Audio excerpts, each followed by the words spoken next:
para pensar. Jesus fala assim, eu vou embora, mas vou deixar dons para vocês. O que a gente faz com isso? Larga e vai cuidar da nossa vida. É legal ou não? Então, sob essa visão, eu queria que você pensasse nos ministérios hoje. Quer dizer que ministério é para todo mundo? Ministério, hoje a gente tem um ministério só, que é o pastoral, que engloba tudo. A gente poderia fazer um monte de perguntas. E eu quero que você traga essas perguntas agora, porque a gente vai ter 2 semanas falando sobre 5 ministérios. Era uma só. E a ideia era falar 5 minutos hoje sobre 3 ministérios, 5 minutos sobre cada um, e mais uns 20 minutos, 15 minutos sobre 2 ministérios, apostólico e pastoral. Mas não vai dar. A gente precisa falar mais, a gente precisa buscar mais fundamento, a gente precisa entender mais sobre isso. Amém? Podemos trabalhar? Então vamos lá. Vamos entender por que ministérios, tá bom? Tem alguém passando um momento difícil na vida e precisa de refrigério? Seja sincero. Levante sua mão se você precisa de refrigério. Amém? Você precisa de refrigério mesmo? Eu vou te ajudar a alcançar refrigério. Abra sua Bíblia em Atos 3, capítulo 3, verso 19. E com isso a gente começa essa série, os 5 ministérios. Atos 3, 19 diz assim: arrependei-vos. O que é arrependei-vos, gente? Chorar na plataforma aqui? Não. O que é? Mudar a mente. Arrepender é mudar a mente. Você não precisa chorar, você não precisa ficar triste, você não precisa nada. Provavelmente você vai ficar chateado consigo mesmo. Quando a gente tem que mudar a nossa mentalidade, a gente fica chateado, porque a gente pensa assim, como é que eu não enxerguei, como é que eu não entendi isso antes? Por que eu tive tanto prejuízo? Por que eu me deixei levar com um pensamento que não era verdadeiro? Então, arrependei-vos. Então, o texto abre assim: muda de mente. Se a gente pegar a primeira pregação de João, o que batizava, ele fala o quê? Muda de mente. A primeira pregação de Jesus, o Cristo, o enviado, o Filho de Deus, qual que é? Muda de mente. Se a gente pegar Paulo falando assim, nossa luta não é contra a carne e contra sangue, mas contra principados, potestades, que operam nas regiões celestiais, não é isso? E eles operam como? Pensando em tudo que a gente aprendeu nos últimos dias aqui, operam na mente. E eles afetam com setas, afetando nossa mente. Quem viu o Capitão América semana passada? Então, aprendeu que você precisa do escudo para se proteger dessas setas. E o texto continua, tem um eco. E convertei-vos. O que é converter? Virar Justiniano? Não. Converter, pensa no basquete que você nunca vai esquecer. É acertar o alvo. Converter é acertar o alvo. O alvo é o Torá, é acertar o Torá, arco e flecha. Para que sejam apagados os vossos pecados. Então, para apagar os nossos pecados, a gente se arrepende e se converte. Amém? Todo mundo aqui já passou por isso.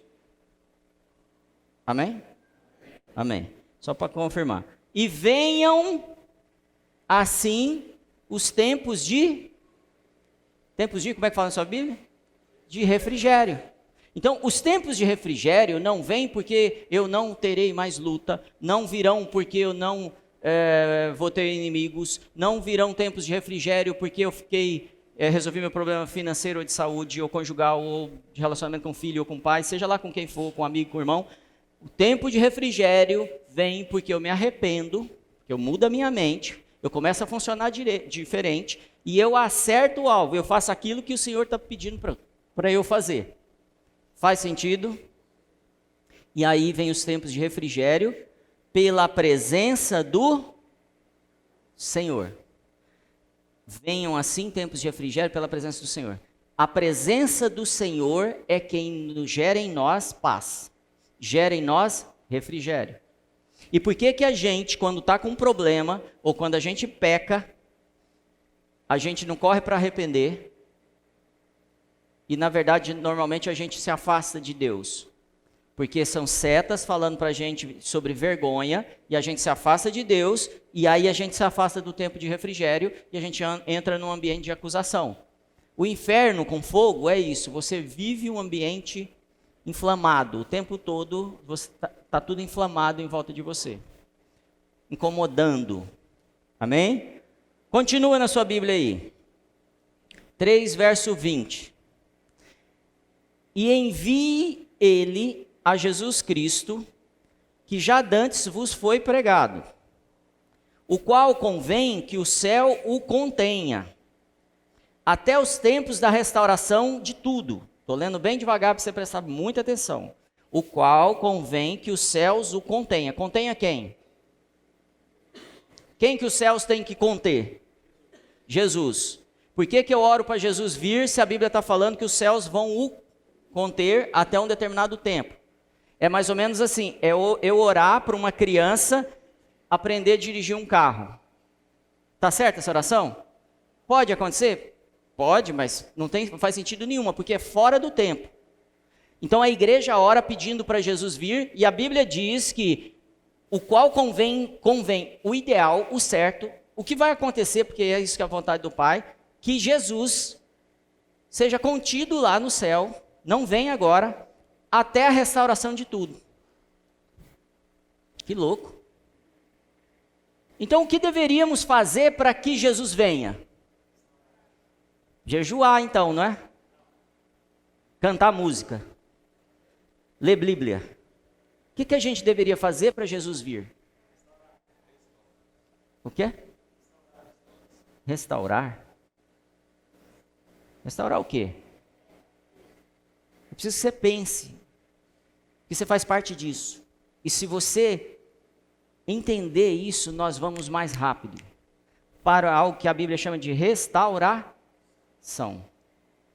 E que a gente insiste em fazer reforma. A gente defende reforma. E ele não está chamando a gente para reforma, ele está chamando para restauração. Reforma é pegar algo e reformar de alguma maneira que a gente entenda que é o certo. Restauração é pegar o princípio original e restaurar. Fazer aquilo que era feito à vontade do Pai lá no início. Porque é a vontade dele que subsistirá sobre qualquer outra vontade de reforma. Tudo bem?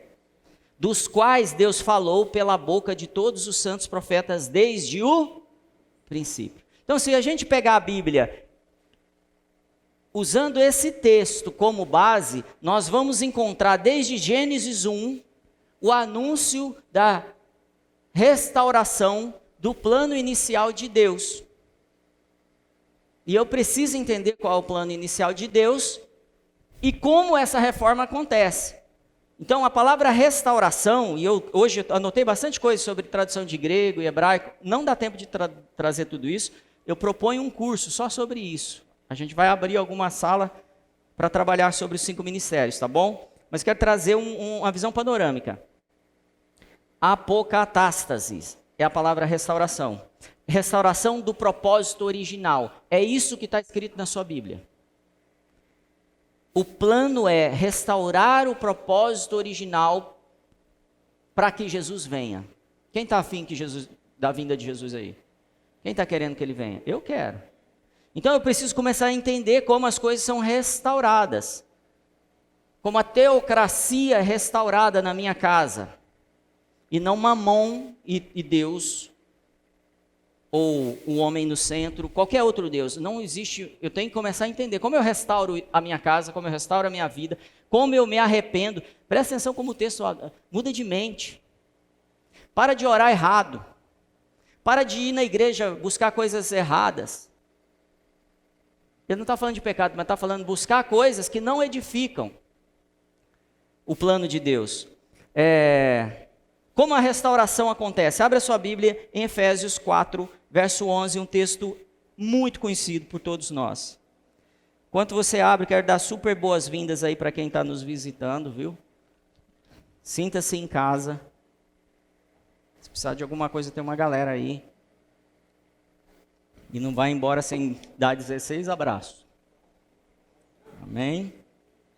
Efésios 4, verso 11 a 17. Eu vou ler, tá? A gente está falando como fazer essa restauração e não reforma. E ele mesmo deu uns para apóstolos e outros para profetas e outros para evangelistas e outros para pastores e doutores ou mestres, querendo o aperfeiçoamento dos santos. Então esses caras, esses dons, esses presentes são dados com uma primeira intenção. Qual que é? Aperfeiçoar quem? Os santos. Quem são os santos? Vamos lá, Virgem Maria. Não? Quem são os santos então? Estão aí? São. Então o aperfeiçoamento da gente, dos santos, depende de algo, de um presente que Jesus deu. 5 presentes. Querendo o aperfeiçoamento dos santos para a obra do ministério. Você tem Bíblia aí? Se você acompanha hoje é estudão mesmo. Para a obra do ministério ou para a obra do serviço. Grifa aí, escreve, serviço. Para a edificação do corpo de Cristo. Pensa em construção, edificação do corpo de Cristo. O que é o corpo de Cristo? Fala, eu sou parte do corpo de Cristo. Fala isso. Você é parte da igreja? Sim. Quem é a cabeça do Cristo? Fala, Jesus. Jesus é a cabeça do corpo de Cristo. Quem é o corpo de Cristo? Nós. Quem é a igreja? Nós. Quem é a cabeça da igreja? Jesus. Eu estou falando, são duas analogias para falar da mesma coisa. De um povo, uma nação que tem um líder chamado Rei dos Reis, Senhor dos Senhores, Jesus. Amém? Então a gente serve esse Deus. Continuando. Até que todos, repete isso para mim. Todos. Pode ficar alguém para trás? Então, se é restauração de todas as coisas, você lembra que a gente leu em Atos? É importante que todos sejam alcançados por esse dom, por isso que faz a restauração no corpo. Não é simples de entender até aí? Até que todos cheguemos à unidade da fé e ao conhecimento do Filho de Deus. Então, são dois conhecimentos que a gente, duas situações que a gente tem que chegar. Unidade da fé, ou seja, a gente tem uma fé que não precisa ser igual no sentido de nível e nem de objetivo individual, mas unidade da fé em relação ao corpo. Todos nós temos que ter essa unidade. Se temos essa unidade, nós trabalhamos para o corpo, para servir o corpo, para edificar o corpo. Amém? Estou indo muito rápido? Até que todos cheguemos à unidade da fé e ao conhecimento do Filho de Deus, a homem, como fala aí? Prefeito? Perfeito, porque a gente tem um super problema com perfeição. Ele nos fez para a perfeição. A gente está perfeito? Não. Mas a gente evita essa situação e esse é o nosso objetivo. E tem uma passagem que Paulo fala assim, nós que somos perfeitos, e aí ele fala mais um versículo, prosseguimos para a perfeição. Ele fala assim, ele está querendo dizer o quê? Tem área que a gente já é perfeito. Tem área que a gente já não erra mais. Tem área que a gente já subjuga o diabo, já subjuga a nossa carne, já faz a vontade plena do Pai. Mas não são todas as áreas, pelo menos na minha vida e na sua. Então essas áreas que eu não acertei o alvo, que eu não converti, que eu não mudei de mentalidade, eu preciso parar e usar um dom que Ele está me dando para entender, para que isso seja feito em mim e em você. Para que, aí eu quero toda a sua atenção, para que não sejamos mais meninos inconstantes. Aqui a igreja comete um erro. Fala, eu cometo um erro. Eu cometo um erro. Nós como igreja cometemos um erro. Porque nós recebemos Jesus, nós lemos a Bíblia, nós fazemos jejum, nós fazemos nossos compromissos, cumprimos nossos compromissos financeiros com os irmãos, mas nós não amadurecemos. E quando não amadurecemos, somos meninos, inconstantes. Por isso que quando vem alguns desafios, nós abandonamos a fé, abandonamos uma obra, porque a gente não amadureceu. E eu não estou falando isso com intenção de acusação, mas sim de reconhecimento, porque eu vivo isso todo dia. Posso contar 10 situações por dia para você que eu vivo, que dá vontade de largar, dá vontade de desistir. Isso toda hora acontece. Já aconteceu com você? Toda hora, eu não aguento mais. Tal. E a gente é pego nessas situações e a gente é levado mesmo. E aí ele está falando assim, a gente precisa ter a unidade da fé, edificação do corpo de Cristo, para que nós não sejamos mais meninos inconstantes. Quando eu sou menino, eu ia falar do erro da igreja, eu não falei. Eu sou um menino, filho de Deus, salvo. Eu não sou qualquer menino. Mas eu sou menino. Não pode ser entregue a mim responsabilidades se eu não sou constante. Quem já teve um colega de trabalho, um funcionário, um amigo, que ele não é constante, é super habilidoso, mas não é constante. Em qualquer área profissional. E aí, quando ele não é constante, o líder dele faz o quê? Vai pondo ele para o canto, porque ele não pode contar. Então o pai vê a gente às vezes como menino, porque a gente faz obras pela metade, abandonamos tudo, e ele começa a nos deixar de lado. Você está salvo? Você perdeu a salvação? Não. Mas nós não participamos da edificação do corpo. Não entendemos, por exemplo, os ministérios. E aí a igreja vem há algumas centenas de anos evitando aprender sobre os ministérios. Vamos lá, estou muito na introdução ainda. Para que não sejamos mais meninos inconstantes, levados à roda por todo o vento de doutrina, pelo engano dos homens que com astúcia enganam fraudulosamente. Antes, seguindo a verdade em amor, cresçamos em tudo naquele que é a cabeça do Cristo. Cresçamos em tudo. Fala isso, cresçamos em tudo. Cresçamos em tudo. Você não vai crescer só de um lado. Você não vai crescer só uma perna. Você vai crescer em tudo. Cresçamos em tudo. Me perdi.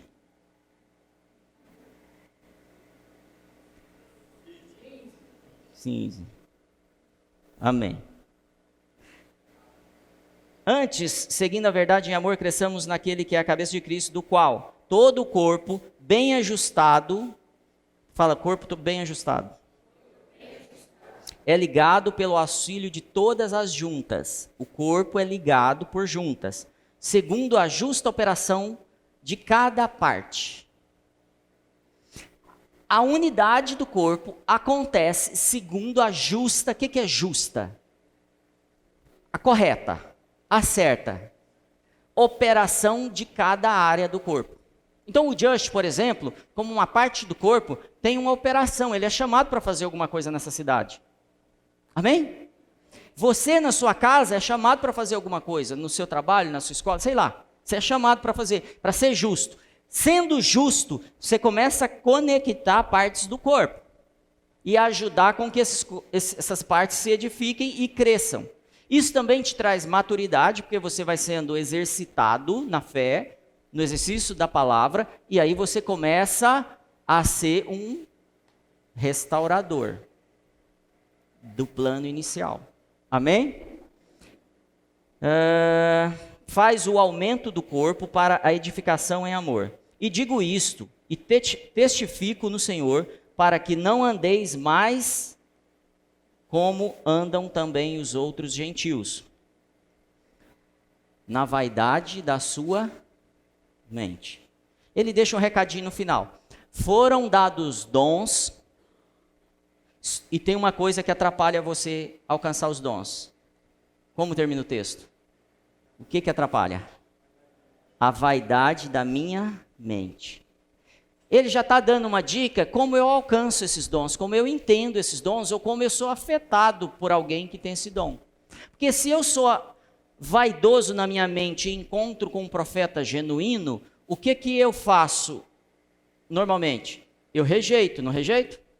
E a Bíblia diz que se eu não honro um profeta no ofício de profeta, eu não alcanço o galardão de... Ou seja, o que aquele dom tem para me ajudar, não vai ajudar, por causa da vaidade da minha mente. Então, uma das primeiras coisas que a gente tem que aprender é, para eu acessar os ministérios, mesmo que eu não tenha nenhum dos 5, mas para eu acessar, quero ser abençoado por um pastor, vamos começar por esse nível que é o mais comum na igreja. Eu preciso tirar a vaidade da minha mente para poder alcançar ele. Quando eu me sinto superior a ele, normalmente eu não alcanço. Tem algo que chama metron de autoridade. Não está na pauta de hoje, mas eu queria falar sobre isso. Metron de autoridade é, todos nós recebemos um nível, um raio de autoridade. Tem gente que recebeu autoridade na sua casa, tem gente que recebeu autoridade nas empresas, tem gente que recebeu autoridade na igreja.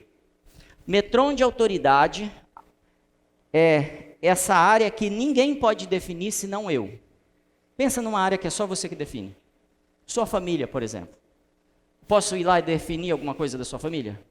Não. Não posso, como pastor, entrar na sua casa e dar direções. Não posso. A não ser que você fala, eu abro o meu metron de autoridade, o que você gostaria de fazer?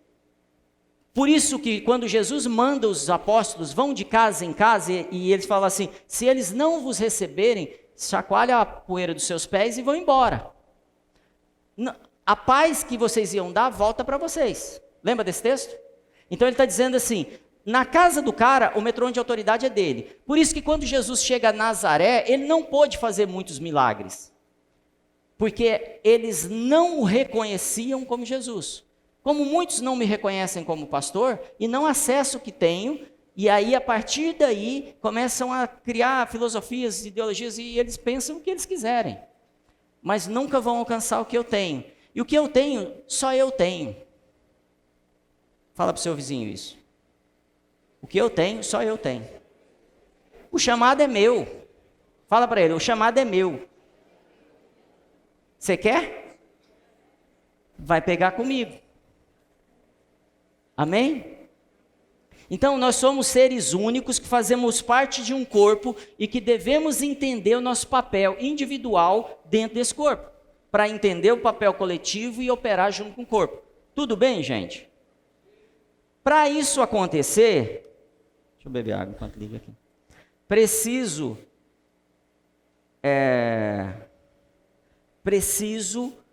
fazer com que os ministérios operem. Porque o texto nos falou que esses ministérios foram dados para a edificação desse corpo, para a edificação da igreja.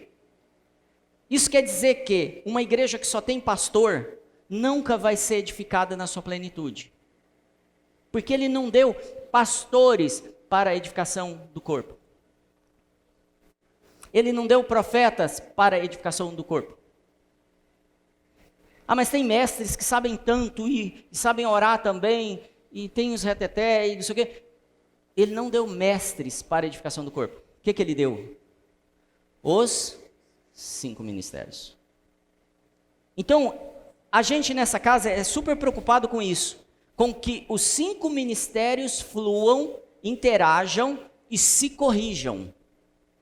Se desenvolvam, um desenvolva o outro. E, consequentemente, todo o corpo. Mesmo as pessoas que não têm ministério serão desenvolvidas pelos 5 ministérios. Isso faz com que a gente quebre uma hierarquia na igreja, que é o pastor e o povo, ou o padre e o povo. A gente quebra isso. A gente começa a fazer com que, se tem profetas entre vós, 2 ou 3 profetizem. E os outros? Os outros façam o quê? Julguem. Tem mais profeta? Julgue. Julgue o que os profetas estão falando. Mas normalmente, quando eu sou profeta, eu não quero que julgue a minha profecia. Normalmente, quando um profeta vem nessa casa e a gente julga, ele se afasta. Já perceberam isso? Quando eu estou, uma vez uma pessoa mandou uma gravação para mim. Olha, tem um profeta falando com você. Eu falei, pede para ele marcar um café comigo. Era ela. Pede para ela marcar um café comigo. Nunca mais falamos sobre o assunto. Por quê? Porque eu preciso, como pastor, ou como profeta, ou seja lá quem for, estar aberto a ser julgado aquilo que eu faço. Quando eu faço isso, eu quebrei a hierarquia e começo a funcionar como um corpo, um ajudando o outro. Amém? Próximo. 1 Coríntios 12. Abre aí.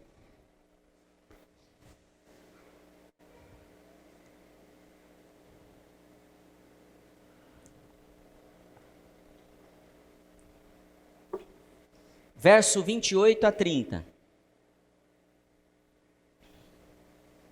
E a uns pôs Deus na igreja, primeiramente apóstolos, fala, primeiramente apóstolos. Em segundo lugar, profetas. Em terceiro, doutores. Depois milagres, depois dons de curar, socorro, governos, variedades de línguas. Porventura são todos apóstolos? São todos profetas? São todos doutores? São todos operadores de milagres? Têm todos os dons de curar? Falam todos diversas línguas? Interpretam todos? Esse texto não deixa claro, até ele meio sendo irônico, assim, por acaso tem alguém aí que faz tudo? Tem alguém aí com todos os dons, todas as capacidades? Tem alguém aí que pode viver sozinho, individual, independente? Tem alguém aí que não precisa prestar conta? Amém? Posso dizer isso sobre esse texto? Mas também está dizendo que primeiro, apóstolo. E não é hierarquia. A palavra apóstolo, no grego aqui, é proton, profetas deitron, mestres triton. Já eu vou dizer por que a gente está falando sobre isso. Apóstolo quer dizer enviado na frente. Porque às vezes eu fico pensando assim, um dia eu vou ser apóstolo, vou ter uma carteirinha, um crachá de apóstolo. Quando você tiver o crachá, a gente vai traduzir, vai escrever assim, enviado na frente. Está a fim de ir na frente? Está a fim de abrir o caminho? Amém. Profeta quer dizer predizer eventos, prognosticar, falar sobre inspiração. Evangelistas, mensageiros de boas novas. Evangelista é mensageiro do que, gente? Boas novas. Deixa eu dar um exemplo do evangelismo para você. Arrependei-vos, o inferno está aí, está esperando você com a boca desse tamanho. São as boas novas? Não, então eu também tenho confusões, às vezes até para evangelizar. Pastor, alguém que cuida, que guia e alimenta, mas a principal palavra para traduzir pastor é supervisor. Cutuca aí e fala, supervisor. E mestre é instrutor ou professor, mas em especial instrutor, amém? Então esses cinco sentidos só quer dizer assim, os caras que trabalham, os caras que servem, não é uma carteirinha de superior a alguém, amém? Se eles alcançarem mais galardão do que a gente, com certeza no reino, eles estão numa situação melhor que a gente. Por isso que tem rei dos reis. Senhor dos senhores. O reino é estabelecido com governos. E pessoas ganharão situações do reino, mas essa é outra mensagem. Eu queria que você passar um pouquinho a história da igreja, quando a gente começa a perder esses 5 ministérios. Após a morte dos primeiros apóstolos e dos discípulos desses apóstolos que fizeram novos apóstolos, sobram alguns bispos espalhados na terra. Isso é super resumido, tá, gente? Em o ano 300, esses bispos se unem a Constantino e ali começa um período da Igreja Católica Cristã. Amém? A Bíblia é guardada e só volta em 1500. Então eu estou falando de quantos anos? 1200 anos sem Bíblia. Dá coisa ruim, não dá? Então, 1200 anos sem Bíblia. Em 500, Lutero pega a Bíblia, lê, fala, tem coisa errada, não foi isso? Protesta, ou seja, ele vai pro texto e defende o texto, não mais a palavra do Papa. Amém? De 1500 a 1900, 1904, são raríssimas as manifestações do Espírito Santo. Raríssimas. Não há manifestação do Espírito Santo. Porque a igreja está constituída, baseada em um líder. Na igreja católica, o padre. Na igreja evangélica, quem? O pastor. Só que muito das igrejas, aí eu estou dizendo até a maioria, nem pastores tinham líderes, irmãos mais velhos, anciãos, que isso é uma função na igreja, mas não haviam as funções ministeriais dos dons. E aí, anota aí, a partir de 1940, começa a ser estabelecido de forma organizada o ministério pastoral. Então, de 40 a 50, 1940 a 1950, o ministério pastoral é de novo organizado na igreja. Estou contando isso para você entender o que a gente está vivendo hoje, tá? Da década de 50 a 60, é restabelecido o ministério evangelístico. Por isso que começam as cruzadas, acontecer tudo que aconteceu no mundo, tanto na Europa, na África e na América do Sul. Os evangelistas saem, o ministério evangelístico começa a ser restaurado. Na década de 60 a 70, e aí as igrejas mais tradicionais, quem vem de igreja mais tradicional pode confirmar isso, há uma profunda organização do estudo da Bíblia. E os mestres são, ministério mestral, os mestres são restabelecidos dentro da igreja.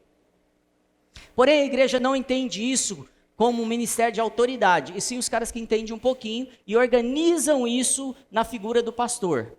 Então, o pastor, ele é evangelista, ele é mestre e ele é o pastor. Na década de 70 a 80, o ministério profético é despertado a partir do movimento Jesus Movement. Começa esse movimento, os hippies começam a converter, os caras são mais soltos e o ministério profético é restabelecido. Porém, de forma super tímida, como os mestres também, evangelistas até que conseguiram notoriedade. E na década de 80 para 90, que eu nasci, 90 eu nasci, não foi 80. Que eu nasci, você me atrapalhou, viu, Rafael? Começa o ministério apostólico a ser restaurado. Perguntas. Quando você restabelece algo que está perdido há 1700 anos, de cara a gente consegue toda a revelação? Não. Então todos esses ministérios ainda estão se despertando dentro da igreja. Então nós estamos conhecendo os apóstolos, e eles têm feito um monte de besteira, e eles têm amadurecido e têm trazido luz de futuro, porque já pararam de fazer besteira, porque não são mais meninos. Está entendendo o que eu quero dizer?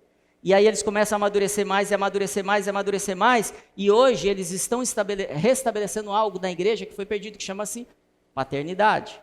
E eu te digo, não é o fim, é só o começo da restauração. Nós entramos na fase da conversão do coração do pai e do filho no pai. Isso vai restaurar famílias, isso vai restaurar o sentido desse princípio que Deus estabeleceu, que foi perdido e que agora Ele restaurará. Eu fui convidado para uma conferência só de homens. Eu queria lembrar o título da primeira ministração que me mandaram, Seja Homem. Cara, isso tá pegando. Tem gente que até arrepiou. Vixe. Cara, a gente tem que ser homem mesmo, assumir nossa posição. Então essa é a primeira ministração que eu fui convidado, seja homem. Serão 5 ministrações. E aí vai, seja pai, seja marido. Mas não é qualquer marido não. Tem gente orando, vem em mim. Amém. Numa cidade pequena, serão 1000 homens. Começa com churrascão, eu sei que você quer ir agora, né? Amém. E aí, o que eu estou querendo dizer com tudo isso? Deus está restaurando as coisas na terra.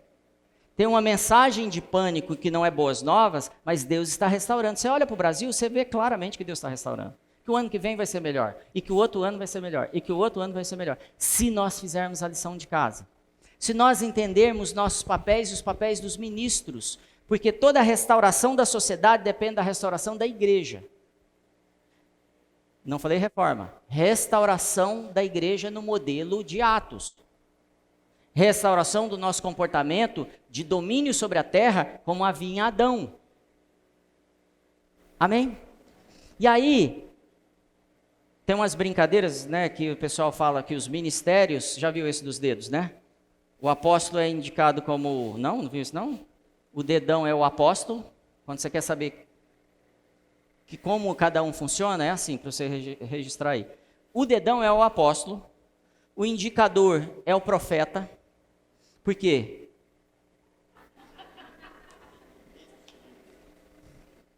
Esse dedo é o evangelista, porque ele toca mais longe, ele vai, né? Bem mais longe que os outros. Esse dedo é o do pastor, que é o dedo da aliança. Ele tem uma aliança com Deus e ele tem uma aliança com as pessoas. E esse aqui é o do mestre, que chega dos lugares que a gente não... Porque abre os ouvidos para a gente receber a palavra. Amém? Mas tem uma outra analogia que eu acho mais adequada, que é a construção de uma casa. A edificação da igreja é a construção de uma casa. Então, como funciona? Os evangelistas, eles são os caras que vão buscar as pedras vivas. Eles saem para buscar as pedras vivas. E eles trazem as pedras vivas para a edificação da casa. Mas a pedra viva que chega, ela está em ordem já? Está acertadinha? Não, então os mestres entram e começam a trazer padrão para essa pedra, para ela fazer parte da edificação. Está fazendo sentido? Aí o pastor vem e faz os ajustes nela, e cuida dela, e põe ela na posição certinha ali. O profeta, o que ele faz? Estabelece agora o objetivo que a gente vai ter. A gente está indo para uma casa e tal. E o apóstolo? O apóstolo conhece a planta. Então, quando olhamos para a igreja, são esses os papéis dos 5 ministérios de forma básica. Só para a gente começar esse projeto de entender os ministérios. Amém? O Vitor contou uma história do dia do carro aqui, né? Como é que é essa história do carro? Depois a gente conta, vamos lá. Lembra aí que do acidente de carro. Eu quero falar sobre apóstolos e pastores hoje, amém? Você me acompanha? É estudo, é didático. Abre em Hebreus 3:1.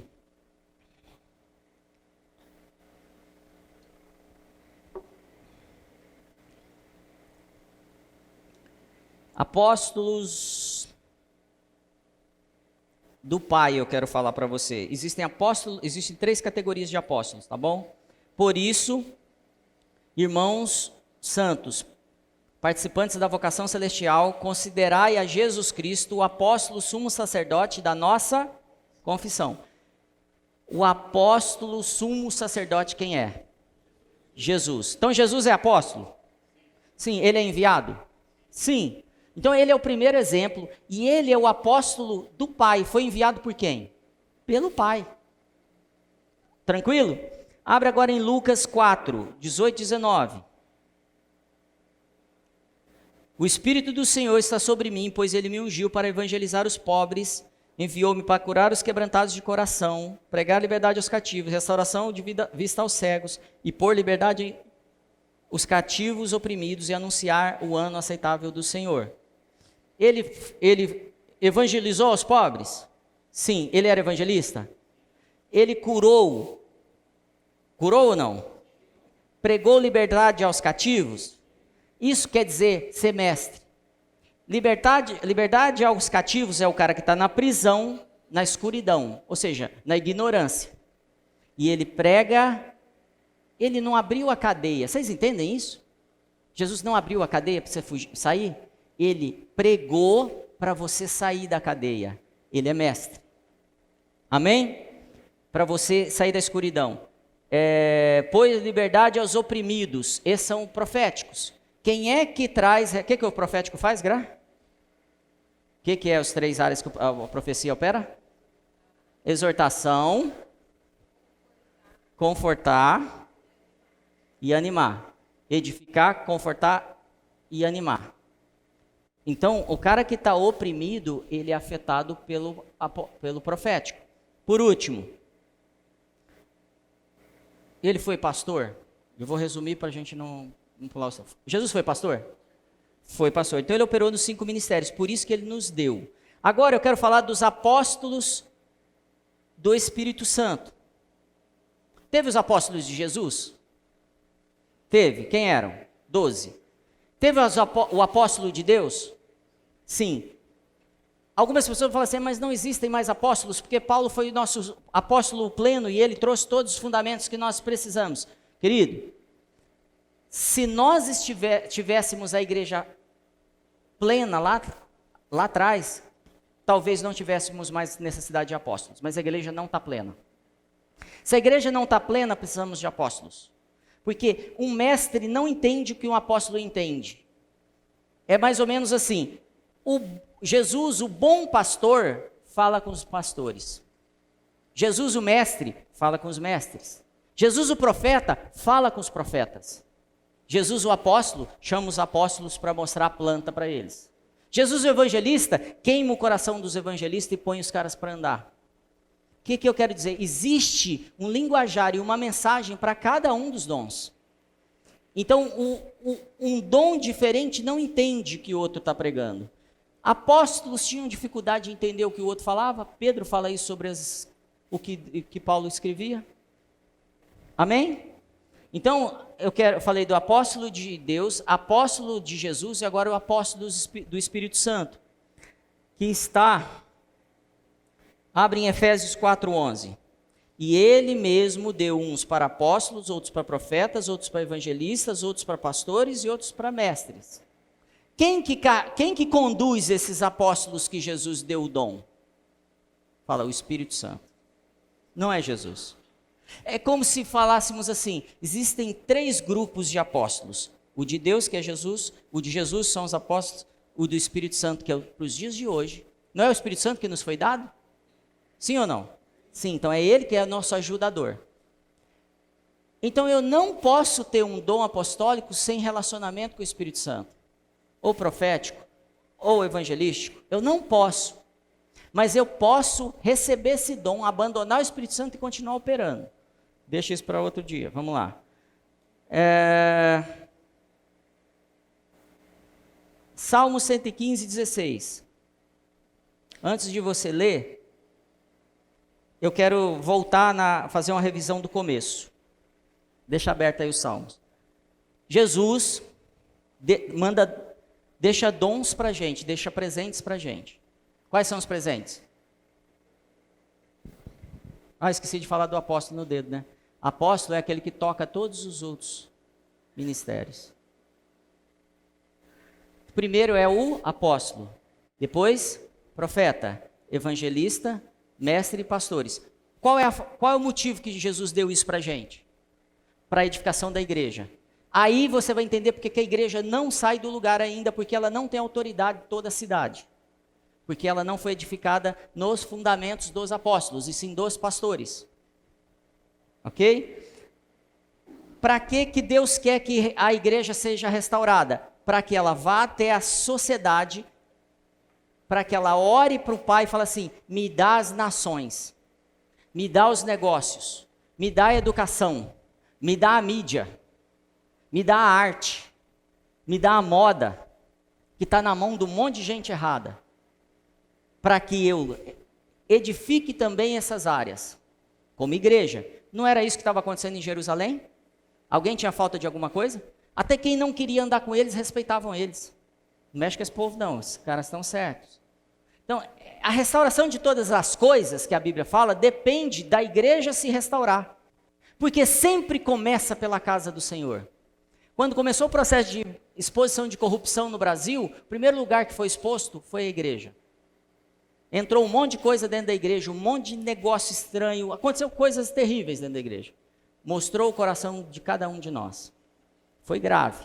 E começou a mostrar a corrupção que havia na gente. Depois foi para a política, para as empresas, em todas as áreas, a exposição da corrupção. Por que Deus fez desse jeito? Por que Ele deu para a gente ministérios para restaurar a igreja, para da igreja restaurar as áreas?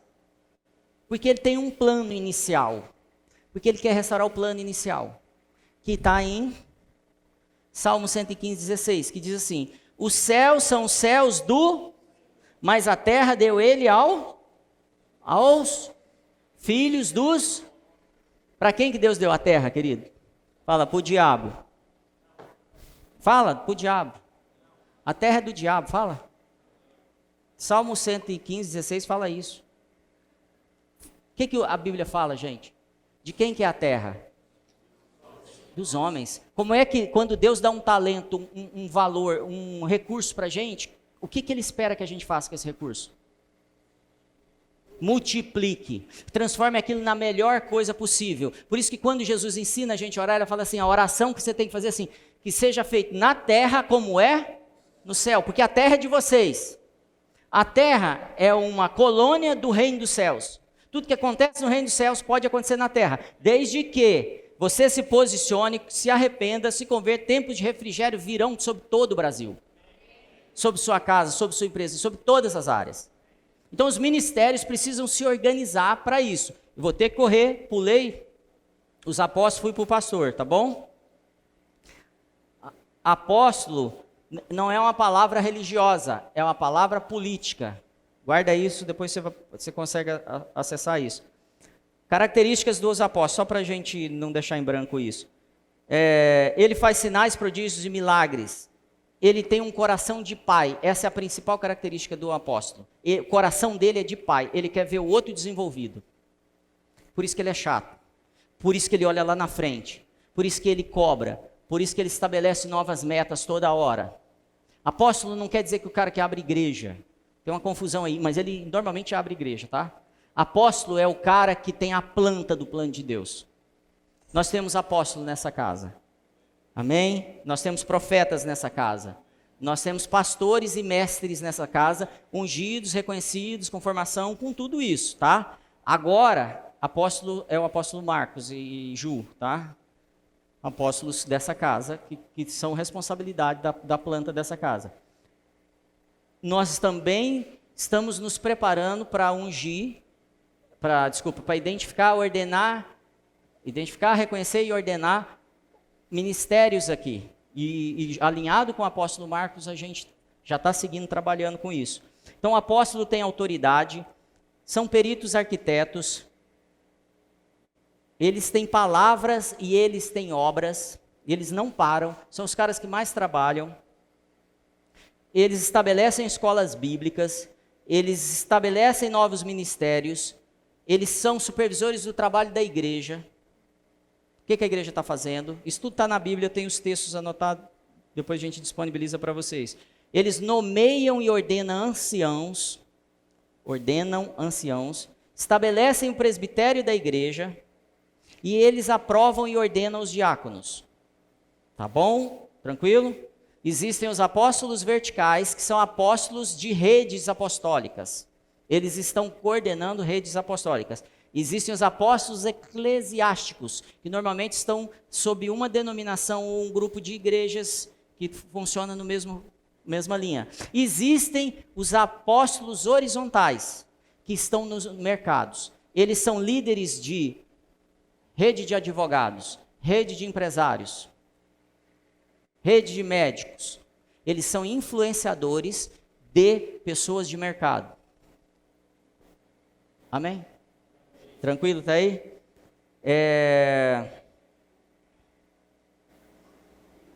Acidente de carro. Tem um microfone?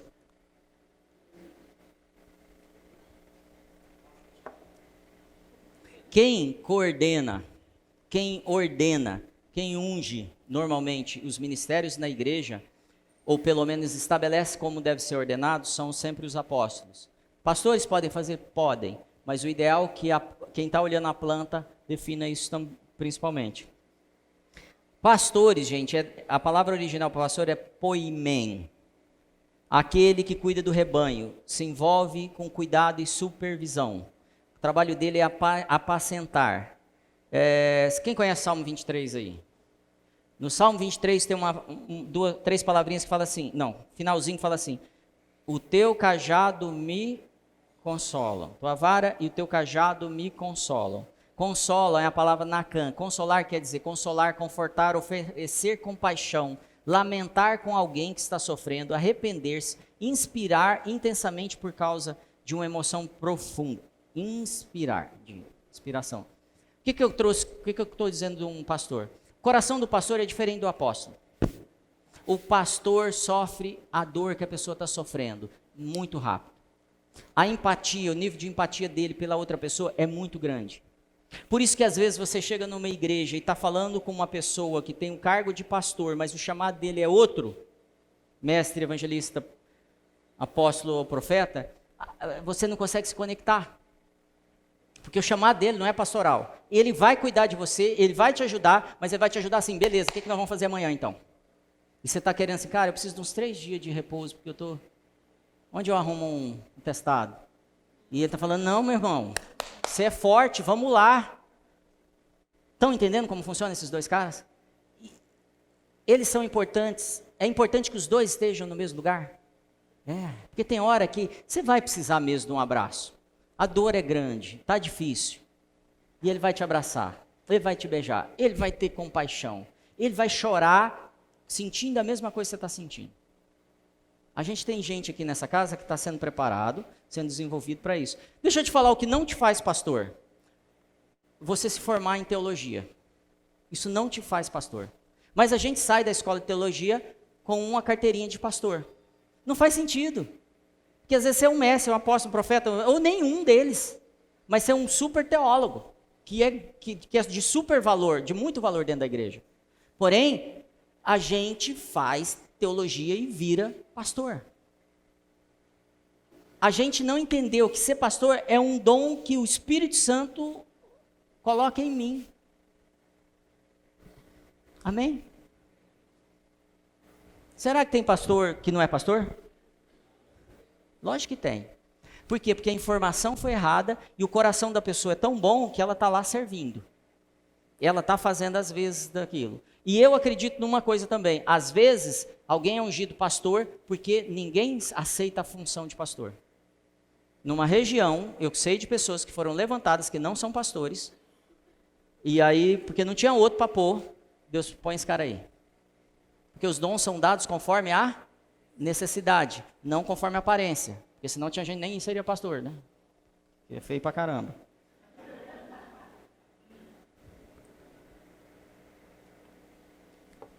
Características que pastores precisam ter. Primeiro, ele precisa ter relacionamento com Jesus. Então, para ser pastor nessa casa, você precisa ter relacionamento com Jesus. Segundo, você precisa ter cuidar de si mesmo, relacionar consigo mesmo, amar a si mesmo. Pessoas que não se amam não serão pastores nessa casa. Mesmo tendo todas as características e toda a vontade. Terceiro, está anotando? Ele precisa amar a família dele. Ele precisa ser fiel à família dele. Eu falei da igreja já? Não. Então, primeira característica, ele tem que amar quem? Jesus. Segunda, ele. Terceira, a família. Então, a gente honra isso e valoriza isso. Isso é um valor para a gente. Que você também seja assim. Mesmo que você não seja um pastor. Amém? Estou pulando. Ele precisa ter um relacionamento com o seu grupo. Ele precisa ter relacionamento com a sua equipe. Ele precisa ter relacionamento com um pai espiritual. Por que um pastor precisa ter relacionamento com um pai espiritual? Você já imaginou esse cara passando tudo isso, essa carga negativa, esses problemas, essas coisas? Se ele não tem um pai espiritual, alguém que o oriente, e aí pode ser um apóstolo, pode ser um pastor, pode ser um profeta, mas precisa ser um pai espiritual. Para ele poder ser orientado, acompanhado, corrigido. Você tem um pai espiritual, irmão? Se você não tem um pai espiritual, eu posso te dizer que você não presta contas. Você está correndo risco. Mas não concordo com essa teologia, pastor. Não tem problema, chama o nome que você quiser. Se você não presta contas, você está na mira do cara lá, do coisa ruim. Está fácil abater. Por quê?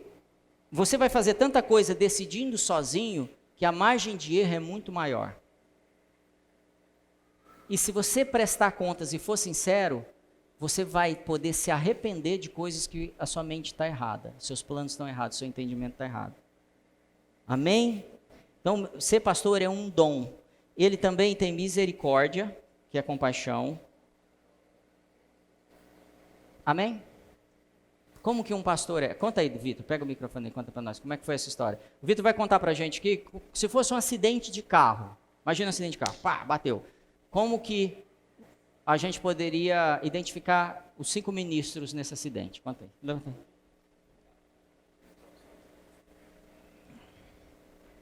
Imagine um acidente agora, né? Em corpos caídos, né? É uma loucura. Imagina Sangue para todo lado. Acidente de carro. Você vai saber identificar quem é cada ministério de acordo com aquilo que eles fazem diante de um acidente. O evangelista ele já chega, olha e fala assim: senhoras e senhores, estão vendo o que está acontecendo? A sua vida pode estar por um triz. Você pode sair de casa e não voltar vivo. Amém. Então, se você não conhece Jesus, se arrepende, ele começa, né, Amém. a pregar o evangelho. Né? Enfim, o pastor ele já fica assim: meu Deus, ele está machucado.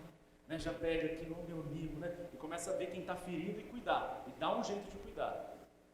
O mestre começa a olhar assim: não pode mexer, porque a coluna dele, né, tem que seguir a norma. Já colocou o triângulo ali, ó, né, já começa a ajustar as coisas para ver se está tudo na norma. Já fez a conta por que velocidade que o cara Isso, velocidade, quem que tem que chamar, já viu se tem seguro, tá tudo certo. O profeta, ele já começa, né, a discernir espiritualmente o que está acontecendo ali, né? Já começa a expulsar o espírito de morte, né, a vida. E o apóstolo, ele já está bem conectado, está vendo toda a situação e ele vai vendo quem tem dom. Bom, você tem dom de curar, então você vai curar ali. Você tem dom de ensinar, você vai para aquele lugar. E ele vai organizando todas as coisas. Coloca o evangelista no lugar dele, o profeta no lugar dele. E vai colocando cada um na sua posição. Mais ou menos assim. Amém. Obrigado. Salva de palmas para o Bitânia. Tem pessoas aqui que têm dons. A gente reconhece isso. Você já sabe qual é o seu dom? Semana que vem a gente vai falar sobre profetas, evangelistas e mestres. E mais umas coisas aí. Provavelmente a gente vai falar sobre diáconos e presbíteros também, são anciãos na igreja. Porque se você entender quem é você, quais são os seus principais chamados, suas habilidades, provavelmente você pode ser um dos grandes edificadores ou restauradores do plano inicial de Deus dentro da igreja. Você pode ser extremamente útil nessa casa ou em outra igreja, mas você vai ser útil. E a gente está aqui para te ajudar. Então, isso foi um pano de fundo dessa história toda. Aí eu queria que você abrisse sua Bíblia em 1 Samuel 16, 12 e 13. Enquanto você abre, vai ouvindo o que eu estou te falando, não se distraia. Nós reconhecemos algumas pessoas já nessa casa com dons ministeriais. Mas a gente decidiu, por uma direção do Senhor. Isso não quer dizer que você tem que fazer lá na sua casa ou numa igreja que você participa, está errado ou está certo. Isso é algo que a gente sentiu que é confortável para a gente. Que é, quando a gente percebe um ministério, a gente passa por ele em 3 momentos. Nós, como líderes, pegamos essa pessoa e passamos 3 fases com elas. A primeira, se a pessoa é um pastor e a gente percebe que ela tem um chamado pastoral, a gente identifica isso, declara isso publicamente. Então, se uma pessoa, um João, ele tem um dom pastoral, nós chamamos ele. Faz sentido para você isso, João? Você sente o seu coração assim? Fazemos perguntas e tal. Sua vida é assim, pautada nisso, sua formação é essa? Sim. Então a gente te identifica como pastor. Nessa hora nós oramos por essa pessoa. É a identificação. Ele não foi ordenado pastor, tá bom? Não quer dizer nada ainda. Eu só estou dizendo assim, a gente está percebendo que você tem um chamado de pastor. Isso normalmente quem faz são os líderes da casa. Em reuniões mais íntimas. Normalmente. Nada impede de ser público. Quando a pessoa entende isso e ela aceita essa unção que a gente colocou sobre a vida dela, porque agora a gente está validando isso, entendendo que é verdade. Ela começa a trabalhar. E conforme ela vai trabalhando como pastor, como seria trabalhar como pastor? Visitar as pessoas, ir no hospital, abraçar a família, ver se tem uma necessidade, suprir um problema de relacionamento conjugal de um casal, aconselhando, amparando, com criação de filhos, seja lá o que for, finanças. Então, quando ele já tem frutos pastorais, a gente passa ele para a segunda fase, que é o reconhecimento. E a gente está dizendo o quê? Nós, normalmente diante da igreja, nós como igreja reconhecemos que você tem trabalhado, servido como pastor. Mas você ainda não tem autoridade de pastor. Mas mesmo não tendo autoridade de pastor, você visita pessoas, você chama pessoas para cuidar, você está sempre interessado, seu coração queima para que as pessoas vivam melhor. Faz sentido até aí? E aí, depois disso, a gente vai medir o quanto essa pessoa permanece, sustenta aquilo. E aí depois de um período que pode ser meses, anos, décadas, depende de vários fatores, e eu não estou exagerando, a gente vai ordenar essa pessoa. Quando a gente ordena, a gente está impondo as mãos nela, reconhecendo e enviando ela agora com autoridade pastoral. Então ela começa a ter autoridade no mundo espiritual maior, legalidade agora, porque ela já tinha autoridade, mas agora ela tem legalidade, e na igreja também. Fez sentido? A gente faz isso, e da onde saiu isso? 1 Samuel 16, 12, 13, é a primeira unção de Davi. Então mandou chamá-lo e fê-lo entrar, e era ruivo e formoso, de semblante e de boa presença. Isso não está na Bíblia, tá? Isso aí foi colocado depois. E disse o Senhor, levanta-te e unge-o, porque este mesmo. Deus falando para Samuel, tá? Então Samuel tomou o chifre de azeite e ungiu-o no meio de seus irmãos. E desde aquele dia em diante o Espírito do Senhor se apoderou de Davi. Então Samuel se levantou e voltou para Ramá. Agora vai um pouquinho para frente. 2 Samuel 2,4. Se você abre a sua Bíblia. 2 Samuel 2,4. A segunda unção de Davi. Então vieram os homens de Judá e ungiram ali a Davi, rei sobre a casa de Judá. Primeiro ele foi ungido aonde? Entre os irmãos. Segundo ele foi ungido onde? Como rei de Judá. E deram avisos a Davi, dizendo, os homens de Jabes de Gileade foram os que sepultaram a Saul. 2 Samuel 2,4. Agora, mais um capítulo 5,3. 2 Samuel 5,3. Assim, pois, todos os anciãos de Israel vieram ao rei em Hebrom. E o rei Davi fez com eles acordo em Hebrom, perante o Senhor. E ungiram Davi rei sobre Israel. Entenderam 3 unções? Um entre a família, entre os irmãos. Outra num estado, que seria agora metade do país. Outra sobre o país todo. A gente entende isso na igreja também. E a gente tem hoje, dentro dessa família, pessoas operando já. Alguns sendo identificados, outros sendo reconhecidos. E que, se Deus quiser, logo pessoas sendo ordenadas aqui. A Agra foi ordenada profeta há algum tempo, vocês lembram disso? Então Dom Lynch vem, apóstolo Dom Lynch vem e ordena ela profeta. Por quê? Porque tem uma história acontecendo. E aí ele vai ver como está a vida dela com a família. Como está a vida dela profissional, se ela tiver carreira. Como está a vida dela com a administração geral das coisas. Como está a vida dela com a igreja. Como está a vida dela com a palavra.